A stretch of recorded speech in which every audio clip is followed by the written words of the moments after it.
Australian Immigration Department is telling 2 points to 1 point to Asian students, please don't come in our country. Only some students they are entertaining, and what they are talking to New Zealanders, come here, you are open, no need of even visa, you just enter our country. New Zealanders study in our country. Australia is talking to New Zealand. I will prove you by evidences, by Australian laws. Three biggest news I will share. They ask New Zealanders, come here. I will share mathematical numbers and I will share the reason. And second thing I will discuss in this clip 186 visa, biggest question, which is a viral question. And also, I will also discuss Australian immigration. One new positive point of opening of student ombudsman office definitely help international student, but still there are good news regarding this office, as well as there is one bad news. All these informations I will discuss in this clip. This is going to become very important for students who are planning to move to Australia and the students who are currently studying in Australia. My name is Irfan, Ashraf, covering immigration news, analysis, prediction, consultancy, and solutions of the problem with my email, parkconsultant1@gmail.com. Go back to the topic of the today. It's a very precious information regarding Australian immigration. Australian immigration is deteriorating international students, Asian international students, especially coming from out of New Zealand. If you will just compare mathematical numbers, eyes will open. And sometime I am compelled to say why these international students are allowing for application if they have to refuse the applicant. In past years, 10 years, Australia visa ratios were very good, but now in 2023 to 2024, especially 2024 and the start of the 2025, it's looking worst for Australian student visa ratio. How much they are genuine, how much they are fake, this is not the question. Question is only one: the genuine students who have completed all documents by all way are still not getting Australian student visas, and what they are written, your country political scenario is not good. I think it can be challenged at any court of justice of the world, and even Australian Justice Department, even Australian Immigration Department itself knows that refusals of applications based on political scenario of the country. When any country has severe political scenario, it must be refused to get the applications from that country, rather than refusals written because that student lifetime money in submitting fee, time wasting for him, and also he is paying embassy fee as well. So Australia learns a huge revenue, but refusal. Mathematical numbers I will share. You will be, until now you are not satisfied what I am talking, but mathematical number I am sharing now. Just 1,078,000 1,078,000 visas are issued to the New Zealanders for the students in the New Zealand to study in the New Zealand, and from outside New Zealand, just 37,000 visas are issued to the other parts of other than New Zealand. You can compare. This is not a 30-40 ratio. This is 1 ratio 100. Almost out of 50, out of 100, you can say only 5 to 10 students are being entertained outside New Zealand. 90 students are being entertained by New Zealand, from the New Zealand. Why? This is a question because New Zealand is a developed country. Already Australian Immigration Department opened a citizenship program for New Zealand, and New Zealand Australian immigration system clarified that these people were more genuine and they were playing role in our economy, and their social habits are synergistic with Australian social habits, and work visa, holiday maker visa, work visa, holiday maker visa. 200,000 New Zealanders on beach visa arrival given. And remember, these students almost 1,78,000. They are not only for study. Immigration department already committed with them. There are several rules they can stay long, and in last they can get the citizenship. All Australian citizenships in future is moving to New Zealand except some numbers. That's why pressure is going on international students, and visas are being refused. So New Zealanders are being welcomed by Australia. I will analyze this news later on. First of all, I will finish my the news. Then I will analyze this news. But unfortunately, Asian students, as I am telling you, were refused on reasons which look not true. For example, any political scenario. Yes, if any person submitted fake bank documents, fake educational documents, his plan is not good. His statement of the purpose is not good. He is not fulfilled the requirement of Australian immigration department. He was not able to answer question in an interview. He was not able to get admission. He was not able to do IELTS with a specific band, and he was not able to present his immigration plan.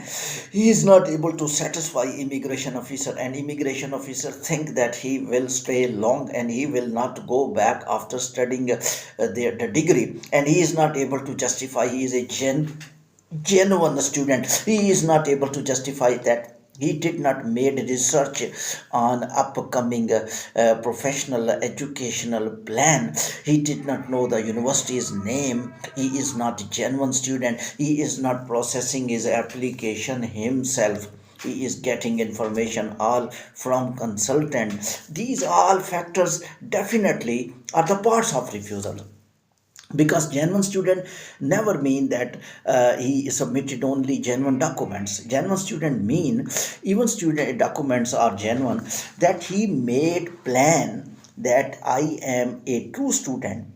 I am not going us to Australia for visit. I am not going to Australia for picnic. I am not going to Australia for work. My primary objective is this university, this course, and I researched about this course throughout the world, and I checked by internet this university, that research, and I will get good job in this profession. These are the companies. If the student did not provide such data, immigration officer can write refusals very easily from this data, that he is not a true student, and that refusals are acceptable. But unfortunately, most of Asian refusals in 2024, I will not say they were wrong or right, but I am just telling the facts, that in the refusal letters written, that these Asian countries have political instability. Their governments are fighting with each other, definitely political instability, and there are some financial crises in the country. Therefore, we cannot invite the student to study in Australia. My question is only one. If that country problem is there, if that student hold the passport of that country, why that country is allowed to apply for student visa? It's very straightforward. If you write in Australian immigration website, this country has political instability, and it happens throughout the world. Now Portugal was banning some illegals, and many people, many countries are putting bans on specific category for some time, and it can be that some Asian countries can be closed for 30 days, 40 days, until political instability. Why applications are being received from that country just to get the fee?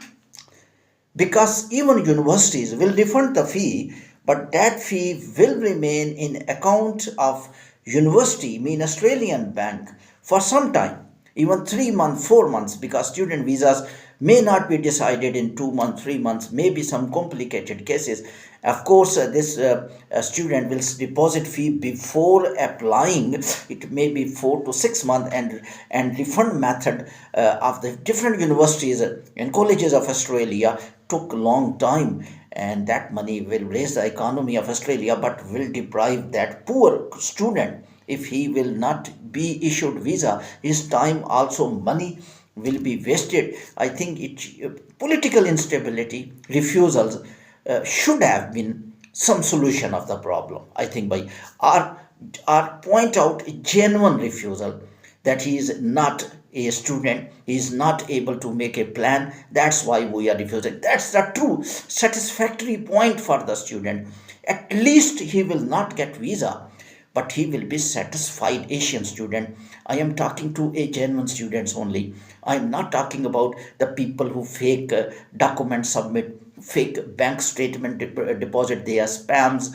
Consultants, some are spam. I know they are using fake statements and fake educational degrees, fake interviews they gave. No, no, no, I'm not talking about them. I'm talking about genuine students. They apply through consultants as well, they apply through themselves as well. But if they will be told that your case is we are refusing due to your country, I think it is painful for that student. Please now go back to the that's why New Zealanders are more invited, because those students, Australia think, are more useful. They are best English speaker.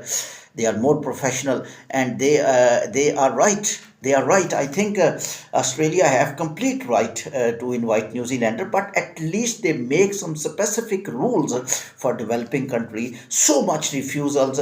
A lot of people are wasting money, embassy fee and submitting fee to the universities. Now universities becoming expensive day by day. Canadian universities, Australian universities. Go back to another. This is a very good news which I am sharing. This will be, I think, a news of the year for the students. Good news of the year for Australian international students. And one, a Department of Justice is formed in Australia, a student ombudsman, and that department will take care of international student, all type of international students, especially the students who are feeling discrimination, prejudice, and some teachers may not paying attention to them, or they are facing some social problems, and these that department will look after international students. It will be a quite hopeful step by Australian immigration department and Australian government, because a lot of international students were claiming that we are given third class humans in Australia, in the universities and colleges, and they were watching us, that they just came to stay here. They are right that most of Asians, especially and Africans, shifted to developed countries for settlement. They are not basic students. We know that. But I will say one thing, as a human, they should be respected. And some of them are very genuine, and they submitted fee of 1 year, 2 year, which is a 50 times higher than their own country. I'm not talking 10 times higher, 50 times higher. And also one thing more, Australian citizen, Canadian citizen, when they will go to the universities, they will not be charged fee much, and even they can get even free education in some courses. But these Asian students, when they entered in Australia and Canada, they had to pay 10 times, 20 times, 30 times more fee. And one claim to Canadian government, one student did, and he told that we are paying almost expensive fee package for us, and for Canadian citizen it's almost free. So we are paying, still we are being insulted elsewhere. So what official of Canadian is responded, that was very genuine, and that was very true. He told he is a Canadian citizen. You are not our citizen. We did not invite you. This is you. You applied to study, and you come. You want to study in our universities and college, and we are bound to give specific financial packages for Canadian citizens, and in that scenario he is entitled fee waiver or free education in Canada or Australia. If you are citizen of Canada, then you can claim. You are not our citizen, you complete your education and go back to home country. As Mark Miller, Canadian immigration minister, sentence is much common. The third news which I will share, this is a question of 186 visa, 186 work visa, that 2 year work is required. Question is that that 2 year from one employer required or from multiple employer can also be entertained. This is a very important because a lot of people shift from 186 subclass to 482. This is essential question. Answer is that if you are applying for 186, you need 2 year work experience. Yes, you can use multiple employee. Never mean you have to work in with one employer consecutively. You must complete 2 year. You can work with two employee, three employee, four employee. There is no matter wherever you are working, but your total work experience time must be 2 year. So this is the information. Now go back to the 2025, how it will be for Australia. I say one thing, a very positive point I will say. If you are true person, if you are true student, if you are true work visa holder, you belong to any country, if you have completed your documents by according to Australian immigration circle, you will be able to get your success within Australia or without Australia. Sorry, out of Australia. Thank you very much.